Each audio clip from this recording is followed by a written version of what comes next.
So there is no payout for you at the end of the day when you short. There is no payout for you at the end of the day when you actually successfully short and time the perfect opportunity to short the AI bubble, right? Because if that fails, then everything is gone.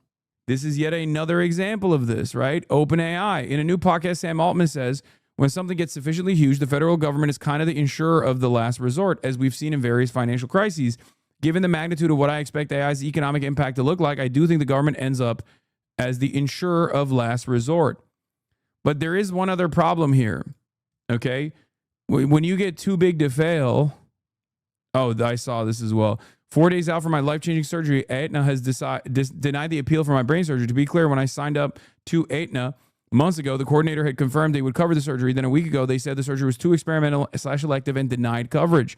We appealed. The appeal was just denied today. Now my neurosurgeon is trying to do a peer-to-peer consult with someone at Aetna to explain why I need it so we don't lose the surgery date on Monday morning. Aetna is not being responsive.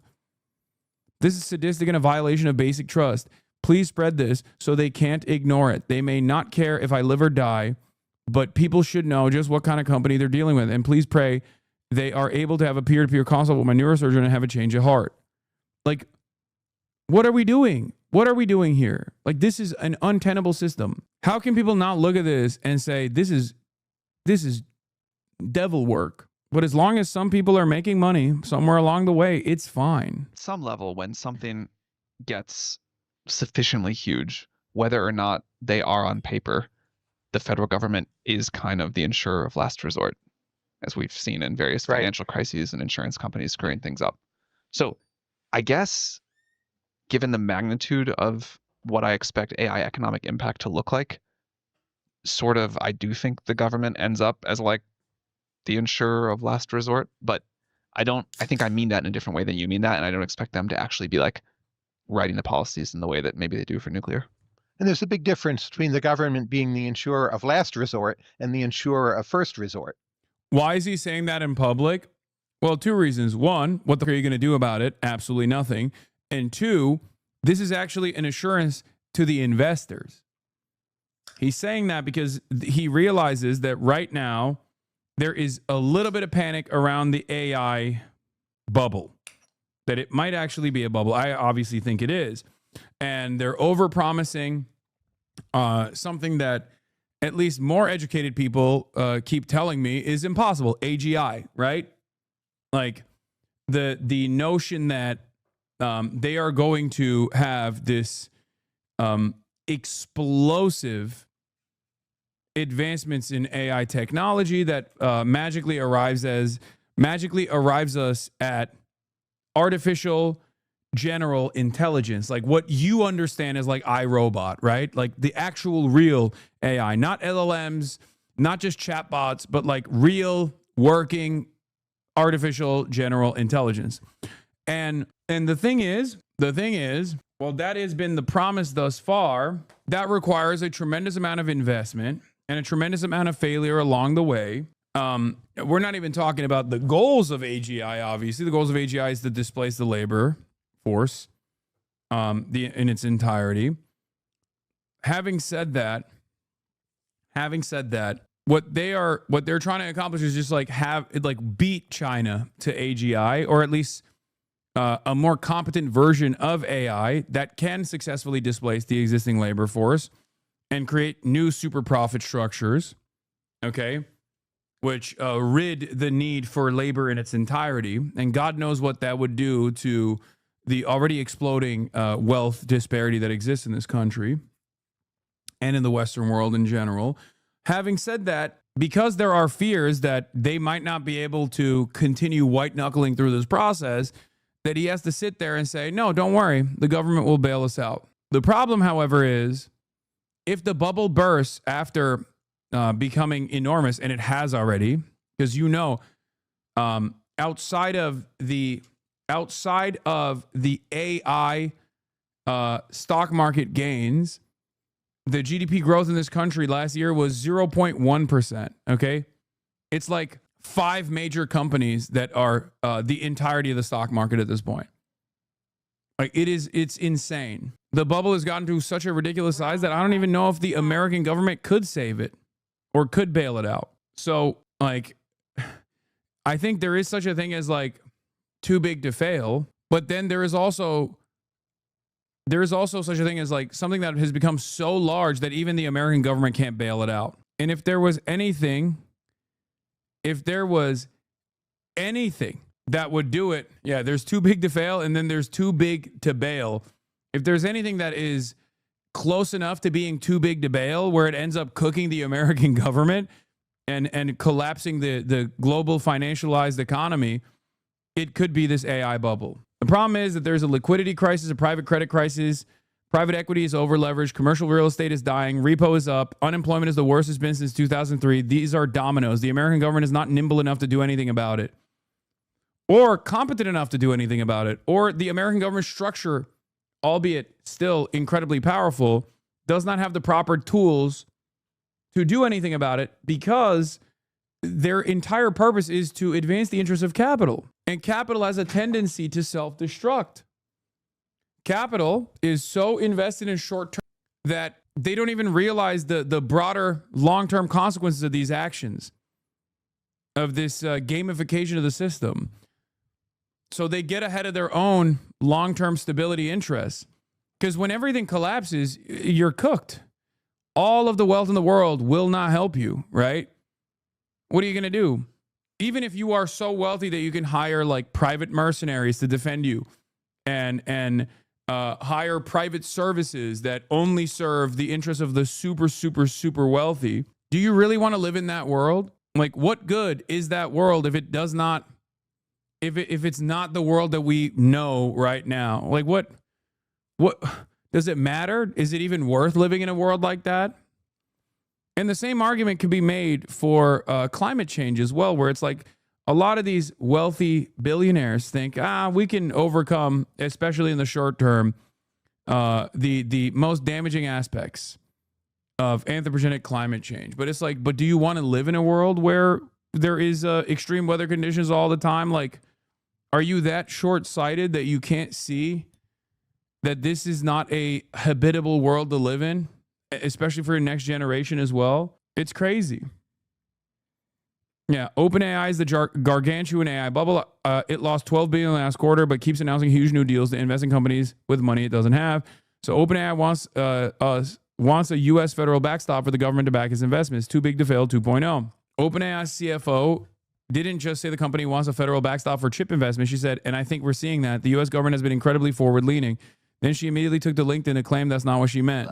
This is where we're looking for an ecosystem of banks, private equity, maybe even governmental, the ways governments can come to bear. Meaning like a federal subsidy or something? Meaning like just first of all, the backstop, the guarantee that allows the financing to happen.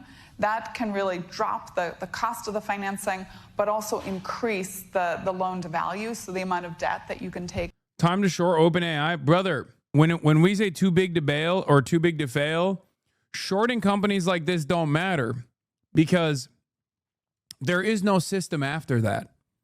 Do you see what I mean? Like, too big to bail in the 2008 financial crisis actually yielded tremendous benefits for people who were ahead of the game and shorted, right? But there was a next day. My point is, I don't think there is a next day because of the gargantuan size that the AI bubble is, slash the way that, and also the way that like our capitalist forces have completely dominated the government, that if the dominoes fall, I think the structure will not remain at all. So there is no payout for you at the end of the day when you short. There is no payout for you at the end of the day when you actually successfully short, like and time the perfect opportunity to short the AI bubble, right? Because if that fails, then everything is gone. It's still not as big as .com, and there was the next day in 2000. You're wrong. Okay. Maybe I don't understand it. OpenAI is not a public company / in the stock. It would be NVIDIA. It's value at $1 trillion. I disagree. It will be super bad, but not the end of the USA. I don't know. Maybe I'm being too alarmist. On top of an equity portion for So some federal finance. backstop for chip investment. Exactly. And I think we're seeing that. I think the U.S. The reason why I don't think you can compare this to the dot-com bubble is because there was still, like, it was a different time, right? There were still companies that were building shit, okay? Not every aspect of the American industry or not every aspect of the American market was bankified as it is currently. Like, there wasn't an entire collapse in confidence that destroyed everything. Whereas right now, I think the opportunity is ripe for a complete collapse because everything is built around the confidence that the American government has to keep things going. And they're saying it. I mean, that's what Sam Altman is saying here.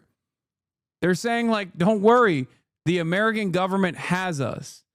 It has our backs because if we fail, then everything falls apart. This is the gamble.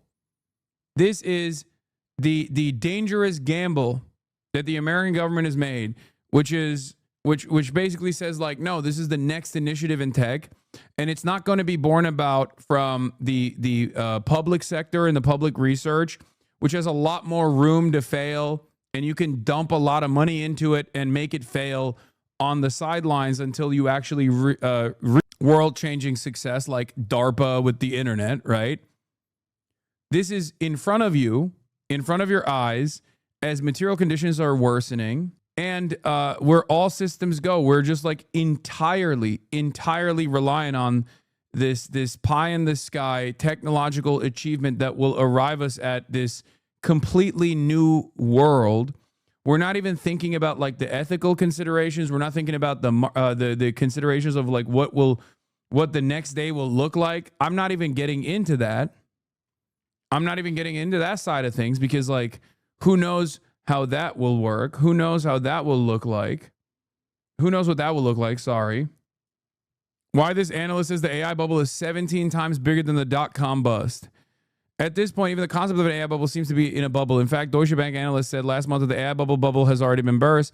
Perhaps some corners of the internet are bored of the bubble talk. That's not making the market any less bubbly. Just this week, the Financial Times wrote that 10 AI startups, not a dollar in profit among them, have gained nearly $1 trillion in market value over the past 12 months.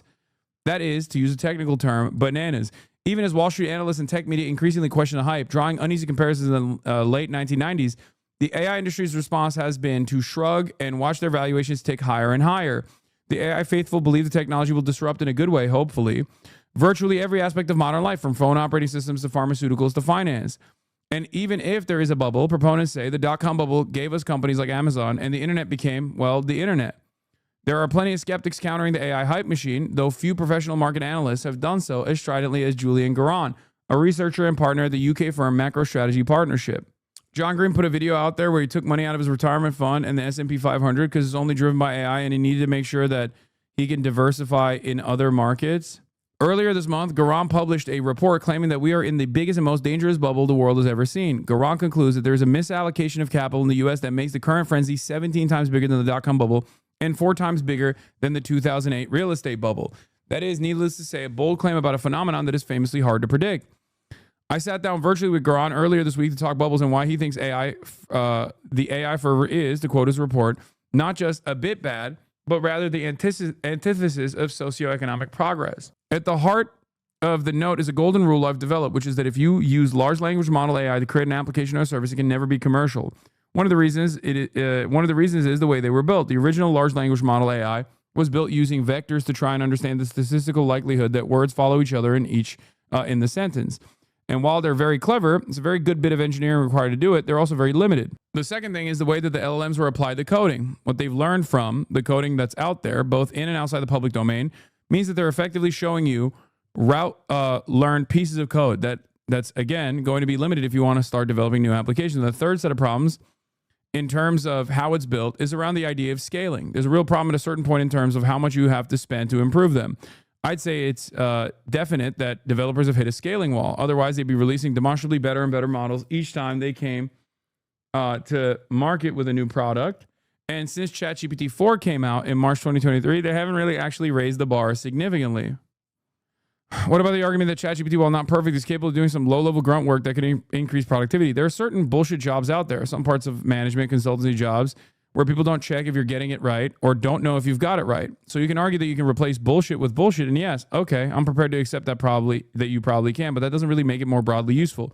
See, the reason why this conversation is very different than my analysis on top of this person who is like highlighting like some of the most damaging aspects of the entire system designed around AI success is because of what people consider to be efficiency. If you're a regular ass dude, when you think efficiency, you don't think in market terms. Okay? Regular people, when they think efficiency, they mean, am I getting the best possible service on the consumer side, right? Am I getting the best possible service? And an example I will use is luggage tossers, right? That is very different than the way capitalist corporations analyze efficiency. For them, efficiency means maximum output for minimum input, okay? That means cutting jobs. That's what efficiency is for the capitalist. For the regular person, efficiency is, am I getting my luggage in a reasonable and timely manner, okay? In order to reach efficiency from the consumer standpoint, you actually need to hire more people than you actually need to have, right? Like, if we had 10 luggage tossers as opposed to the 5, things would move a lot faster. You know, people would have more free time. People would just like be able to fuck off in the workplace. And that on your on the receiving end, from the consumer standpoint, that would be efficient because you still get your fucking luggage in a more timely manner. But efficiency for the capitalist, for efficiency for the corporation, means you have to cut those jobs and try to figure out how much you can get away with cutting those jobs. Sure, people will wait an hour sometimes to get their luggage, but it's okay because we have a monopoly in certain markets, right? So what are they going to do? They have to fly JetBlue. There's no other airline out there. There's no market competition. So we actually won't get punished as heavily as we would. So we can actually cut certain aspects of the service and make more money that way, or drive up profits that way. Okay? So the way we think of efficiency as regular people, as consumers, is very different than the way that the capital owners think of efficiency. Okay? And this is the same problem with bullshit jobs.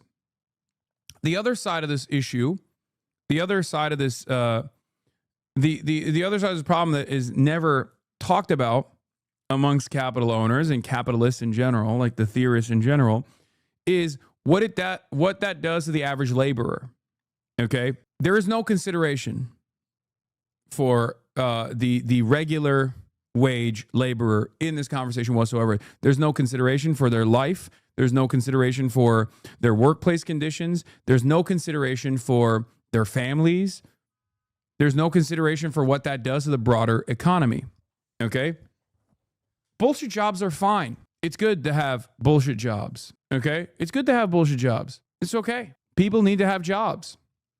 And if we did not live in a capitalist live under a capitalist organization of the economy, we could have technological efficiencies in the form of AI that would actually lift the burden off of the backs of many people that could then get the same amount of money, the same wages, and do work, do much shorter hours of labor. Okay? If someone just basically sat in front of an autonomous machine and they did not displace the existing labor force in the interest of, again, efficiency from the capitalist perspective, then the economy will be much healthier overall.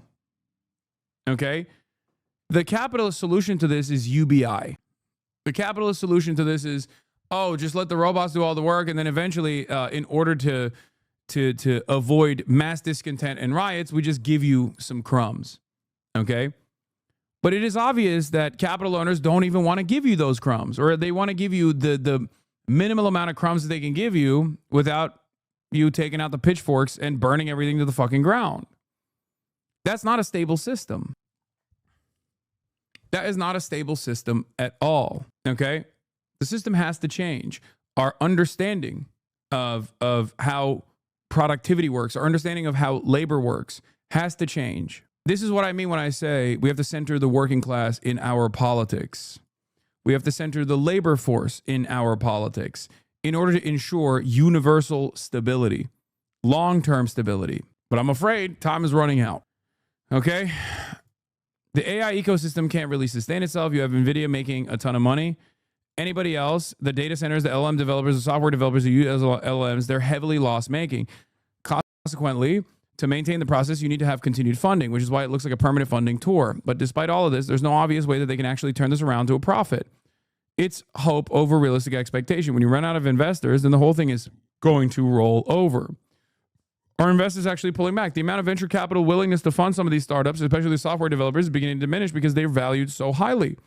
That leaves you with basically SoftBank, which has had to raise a lot of debt against the shares to fund the first tranche of the OpenAI commitment that it made, and it's still got a bigger second tranche to fund. You've got foreign states like, say, Saudi Arabia, but there aren't many countries who have unlimited spending power, and that leaves NVIDIA as a sort of a last man standing. Nightcap, are we in the process of deflating or is the bubble still growing? Well, with AI, I can't say it's starting to deflate. We're just a week past all-time highs, so it'd be kind of arrogant to say that that was definitely the top, but it's certainly drawing closer. I have to ask, because I ask myself this all the time, what if you're wrong? What if the hype is real? Well, there are two ways I'd be wrong. One is it just takes longer to break than I thought, which, to be honest, it already has. And what happens if I'm wrong in that way is simply that they continue building things that aren't fundamentally useful to the economic society. I don't think this is useful fundamentally to the economic society. It is useful to raise the stakes and to gamble harder, because that's just what the stock market is now. It is turned into this major gambling ring. Major gambling ring where the highest rungs of capitalist society control all the stakes, and they have a vested interest in continuing this game, because if they don't, then everything collapses and they can't continue bringing in profits year over year. If it carries on for another year or another 2 years because they manage to persuade someone to provide funding, the more people are doing stuff that's not going to make a return. The future is not going to be as bright. Future gross domestic product will be lower than it would be if they didn't do this stuff and they just went about doing some mundane things that people actually valued. And if I'm completely wrong and someone could come up with super intelligence, well, that completely changes the world and we'd be depending on whoever controlled the systems. We could be in a utopia of sorts, or we could be in a brave new world, or we could be in a utopia like Player Piano, the Kurt Vonnegut book, where everyone's employed, apart from some people living in their ivory towers. To be honest, I think that's beyond our current capability as an industrial society to pull it off. If that starts changing, then I'll change my mind very quickly. I just haven't seen it.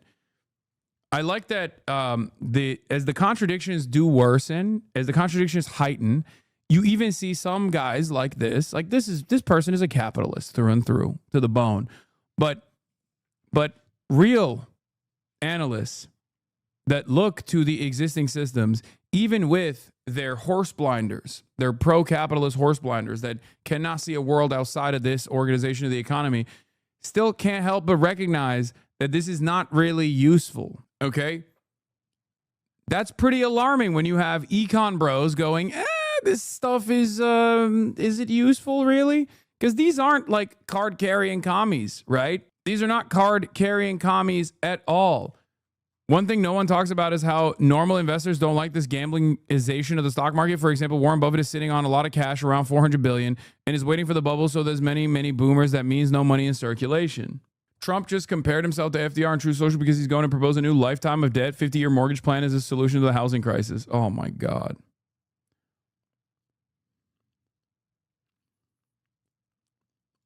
It comes back to the contradiction between the forces of production and the relations of production. Technological development directly undermines a society anchored around wage labor. Yes. The difference, however, is that I think liberal capitalist society has done a fairly good job up until recently of making people feel like their material conditions are improving. Although wealth is a relative construct, although poverty is a relative construct, right? And therefore, when the living conditions of the bottom slowly, right? People do think, well, things aren't that bad. And to a certain degree, they're correct. We are not at the Great Depression level yet, right? We are not at the level of like mass starvation. The wealth disparity that exists is even larger. It's larger than the time of the French Revolution. It's larger than the Gilded Age. It is larger. But the reason why there is not the same level of discontent, that existed back then that caused people to take up arms and engage in violent revolution, right? Whether it be a bourgeois revolution or not, it doesn't matter. It was still a violent revolution, or even a more modest reformist version of that, like we saw with the fucking New Deal. But even though, then there was a lot of labor militancy and a lot of discontent and a lot of violence that took place in the buildup to that,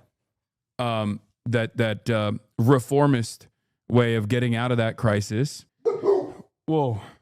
Scared the shit out of me, Kaya. Calm down. What happened? God damn. Scared the frick out of me.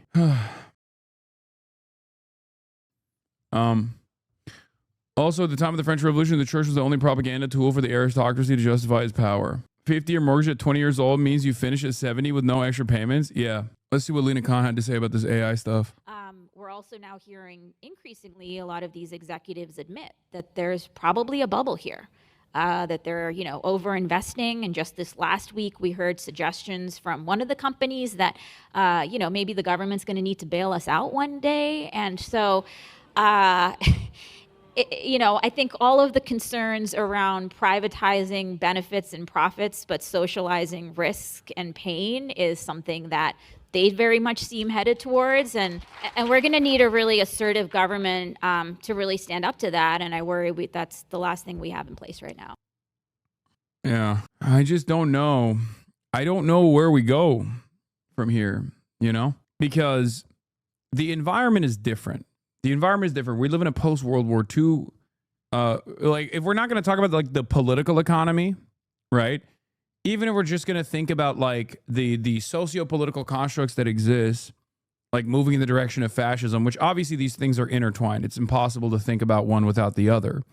But even when we think about like the growing momentum of fascism, it's actually happening through almost a reformist. It's happening through a reformist version of fascism that we had not experienced prior. Because when fascism was initially invented, it was a revolutionary movement. It was billed as a revolutionary movement that came about through the parliamentary structure, but with a lot of violence at the time. But there was it was seen as a robust response to the growing, both revolutionary and reformist socialist movements that were in existence. And liberals, obviously, in Europe sided with the fascists, right? Now we have two liberal parties, with one center-right liberal party, which is the Democratic Party, and one far-right liberal party that is becoming an illiberal party. It's becoming a post-liberal party. It is reconstructing itself to become a fascist party. And I don't know what that looks like without robust response.